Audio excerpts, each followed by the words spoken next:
Hi అండి అందరికీ. First sandwich కొరకు కొంచెం క్యాబేజీ ఉడకబెట్టుకుంటున్నాము.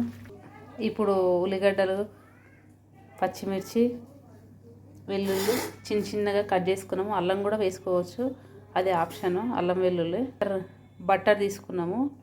బ్రెడ్ స్లైసెస్ తీసుకున్నాం కదా, ఇలా బటర్ని మొత్తం అప్లై చేస్తున్నాం. దాని నిండా అప్లై చేస్తున్నాం కాబట్టి ప్యాన్ మీద బటర్ వేసుకోవాల్సిన అవసరం లేదు. అది మీ ఇష్టం. అది బటర్ని వన్ సైడ్ కాకుండా రెండు వైపులా అప్లై చేసుకోవాలి. ఉల్లిపాయలు వేగిరే క్యాబేజ్ వేసుకొని కొంచెంసేపు ఒక 5-10 నిమిషాలు గోలనివ్వాలి. బ్రెడ్ స్లైసెస్ అన్నీ ఇలా రుద్దుకున్నాం కదా, ఇప్పుడు ఇవి పెనం మీద పెట్టి కాల్చుకోవాలి. అటు ఇటు రెండు సైడ్ల మంచిగా కాలే విధంగా రెండు పక్కల కాల్చుకోవాలి. బ్రెడ్ను తిప్పేసుకుంది, ఎంత మంచిగా గాలింది చూడండి. బటర్ వేసుకున్నాం కదా, మొత్తం అప్లై చేసాం కదా, బ్రెడ్కి మొత్తము మంచిగా కాలుతుంది. ఇంకో స్లైసెస్ వేసింది మా అమ్మాయి, అవి కూడా కాలుతున్నాయి. ఇలా స్లైసెస్ అన్నీ బటరు వేసి పెనం మీద కాల్చుకుంది. ఇప్పుడు ఏం చేయాలంటే, ఇప్పుడు ఆనియన్స్, పచ్చిమిర్చి, వెల్లుల్లి ఇవన్నీ ఉన్నాయి కదా, ఇవన్నీ ఒక బాణీలో బటర్ వేసి కొంచెం వేయించుకోవాలి. ఆ తర్వాత బ్రెడ్ మీద కర్రీ పెట్టుకుంటే శాండ్విచ్ రెడీ అవుతుంది. నేను అది చూపిస్తాను, ప్రాసెస్ చూపిస్తాను. ఇంకా క్యాప్సికమ్, క్యారెట్, క్యాబేజీ, కీరా ఇవన్నీ పెట్టుకోవచ్చు బ్రెడ్ మీద స్లైసెస్గా. స్పైసీగా మంచిగా ఉంటుంది, టేస్ట్గా ఉంటుంది. మేము ప్రస్తుతానికి వేస్తున్నాము, మా దగ్గర ఆ సమయానికి అవి లేవు కాబట్టి ప్రస్తుతానికి జస్ట్ ఇవే వేస్తున్నాము. ఇప్పుడు కుక్కర్ పెట్టుకున్నాము, అందులో కొంచెం ఆయిల్ వేసి, ఆయిల్ కొంచెం బటర్ వేసేసి కట్ చేసుకున్న పచ్చిమిర్చి, వెల్లుల్లి వేసుకున్నాము. ఇప్పుడు ఆనియన్స్ వేసాము. ఇది కొంచెం వేగనివ్వాలి. కొంచెం వేగాక కొంచెం ఉప్పు వేసుకున్నాము. వేగనికి కొద్దిగా కారము, ఉప్పు వేసాము, కొంచెం ధనియాల పొడి వేసాము. ఇవన్నీ వేసి కలుపుకున్నాం కదా, కొంచెం 5 నిమిషాలు కొంచెం వేగితే బ్రెడ్ పైన బ్రెడ్ స్లైస్ మీద అప్లై చేసుకోవాలి. కొంచెం సోయా సాస్, కొంచెం చిల్లీ సాస్,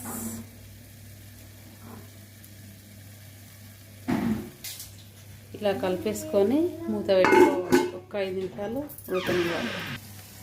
ఇది అయిపోయింది, ఉడికింది. స్టవ్ ఆఫ్ చేసుకున్నాము. మయోని పేస్ట్ను ఇలా బ్రెడ్ పైన అప్లై చేయాలి మొత్తము. చీజ్ ఇలా మయోని రుద్దిన తర్వాత చీజ్ ఇట్లా పైన పెట్టుకోవాలి. కర్రీ మనం కుక్కర్లో చేసుకున్నాం కదా కర్రీ, ఆ కర్రీని మొత్తం అప్లై చేయాలి. కొంచెం మయోని, మళ్ళీ స్లైస్ వేసినాం కదా, చీజ్ వేసినాం కదా, మళ్ళీ స్లైస్ పెట్టాలి. చీజ్ వేసి స్లైస్ పెట్టాలి. ఇలా పెట్టేసాం కదా, మళ్ళీ దీన్ని ఒక్కసారి పెనం మీద అటు ఇటు వేయించాలి, అటు ఇటు కాలవాలి. ఇలా ఎందుకు కాలవాలంటే లోపల చీజ్ పెట్టినాం కదా, అది మెల్ట్ అయ్యాలి, మొత్తం కరగాలి కాబట్టి అటు ఇటు వేయించాలి, కాలవాలి, అటు ఇటు కాలవాలి. సేమ్ ఇందాక రూసాం కదా మయోని, అట్లే ఇంకో బ్రెడ్ స్లైస్ కూడా అప్లై చేయాలి. మళ్ళీ ఇలా చీజ్ వేసుకోవాలి, కర్రీ మొత్తం అప్లై చేసుకోవాలి. కర్రీ వేసుకున్న తర్వాత చీజ్ మళ్ళీ పైన పెట్టాలి. ఇప్పుడు స్లైస్ పెట్టేసి పెనం మీద అటు ఇటు కాల్చుకోవాలి, ఆ చీజ్ కరగడానికి. ఇప్పుడు పెనం పెట్టిన కదా, ఇది కాలింది. దీని మీద ఇందాక అప్లై చేసినాం కదా బ్రెడ్ స్లైసెస్ని పెట్టుకోవాలి. సారీ మయోని కాదు, చీజ్ కరుగుతుంది కదా, ఆ కర్రీ వరకు అటు ఇటు తిప్పుకోవాలి. ఆ తర్వాత శాండ్విచ్ రెడీ. ఎక్కువ కాలితే మారుతుంది, అది జస్ట్ ఇట్లా తిప్పుకోవాలంతే, మెల్లగా తిప్పుకోవాలి. ఎందుకంటే గట్టిగా రఫ్గా తీస్తే అది చినుగుతుంది. కాలింది కదా, స్లైసెస్ తీసి ఒక ప్లేట్లో పెట్టుకున్నాము. ఇలా పెట్టుకున్నాం కదా, శాండ్విచ్ కదా, ఇట్లా ఈ షేప్లో కట్ చేసుకోవాలి. ఎలా అయినా కట్ చేసుకోవచ్చు, నేను ఈ షేప్లో కట్ చేస్తున్నా. చూడండి, శాండ్విచ్ రెడీ.